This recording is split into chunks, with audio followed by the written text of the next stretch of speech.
भास्कर का जो रिपोर्ट है वो आपके असली चेहरे को देश और प्रदेश के पटल पर रख करके ये साबित कर दिया है कि भारतीय जनता पार्टी जो है उस भूमिका में अहम रोल निभाई है। इसलिए कि भारतीय जनता पार्टी अब तक बचती रही कि जब हम लोग कहते थे कि ये सांप्रदायिक लोग हैं, ये दंगा में इनकी भूमिका है, ये दंगा में हम भूमिका निभाते हैं, तो कोई यकीन नहीं करता था। आज तो भारतीय जनता पार्टी का विधायक ने कहा कि भारतीय जनता पार्टी के दंगाई थे जो इन्होंने हिंसा का मूर्त रूप दिया, और हिंसा का मूर्त रूप देने के बाद जो भास्कर की रिपोर्ट आई है वो इनको नंगा करके सड़क पर खड़ा कर दिया है देश और प्रदेश के पटल पर कि लोग अब मानने लगे हैं, हिंदू विचारधारा के लोग, कि ये लोग दंगाई है, ये लोग हिंदू धर्म का इस्तेमाल करते हैं, केवल सत्ता का टोल की तरह काम कर रहे हैं। इनको सत्ता चाहिए, इनको हिंदू से कोई लेना देना नहीं, इनको मुसलमान से कोई लेना देना नहीं, इनको इंसानियत से कोई लेना देना नहीं, इनको प्रशासन व्यवस्था से लेना देना नहीं, इनका सरकार का नैतिक धर्म से लेना देना नहीं। इनका केवल एक ही मकसद है, समाज में नफरत फैलाओ, देश की एकता को तोड़ो, समाज तोड़ो, संविधान तोड़ो।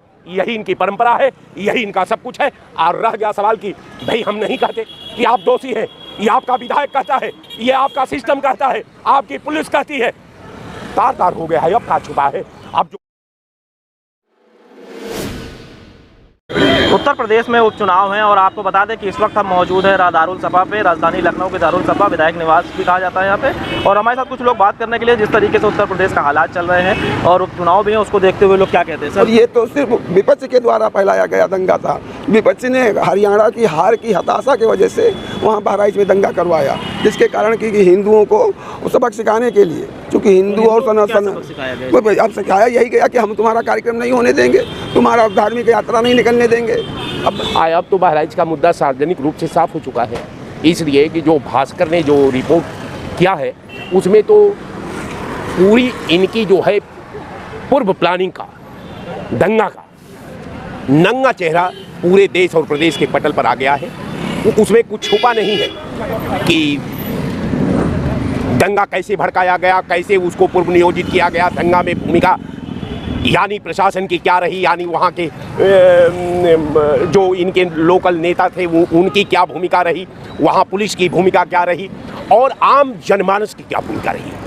तो हम समझते हैं कि पूरे घटनाक्रम का आप अवलोकन करिए, उसके पूरे चित्रण का अवलोकन अगर आप करते हैं, उस पर एनालिसिस करते हैं, तो भास्कर जो हम लोग पूरे पहले से डिबेट पर ये बात कहते आए हैं कि भारतीय जनता पार्टी का उस दंगा से पहले प्लान बनाने में भूमिका रही, मार्गदर्शन करने में भूमिका रही, उसको मूर्त रूप देने में भूमिका रही, और ये कहना कि साहब हम तो कुछ नहीं जानते,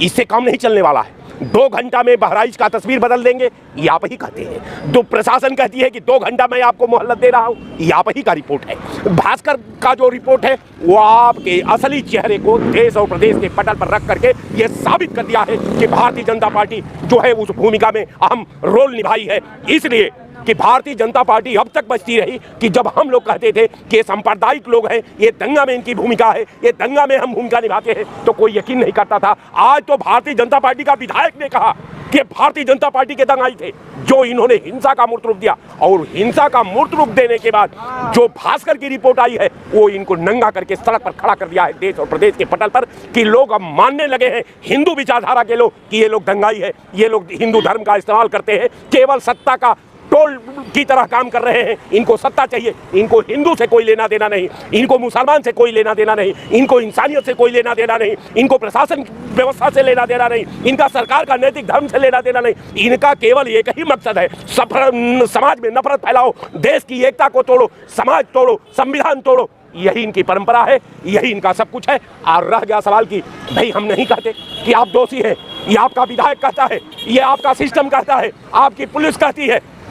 तार हो गया है, अब कहाँ छुपा है। अब जो हम कहते थे हमारो बातों पर समाज नहीं विश्वास करता था, लेकिन अब तो आपके लोग कह रहे हैं, अब तो आपके नेता आपके कार्यकर्ताओं पर FIR कराया है, उसका गिरफ्तारी कराने में हम भूमिका है, तो अब तो आप साफ साफ नंगे हो गए। अब तो आप बच नहीं सकते। अब तो आपका जो असली चेहरा है, जो आपकी मोनोपोलियो है, जो आपकी पॉलिसी है, जो आपकी नपात सोच है, ये सीधे सीधा नंगा हो गई है। हमारे छोटे भाई आचार्य जी कह रहे थे, मैं इनकी भावनाओं का समादर भी करता हूँ, और लेकिन एक बात जरूर मैं कहूँगा अपना भाई होने के नाते, पार्टी मैन होने के नाते नहीं,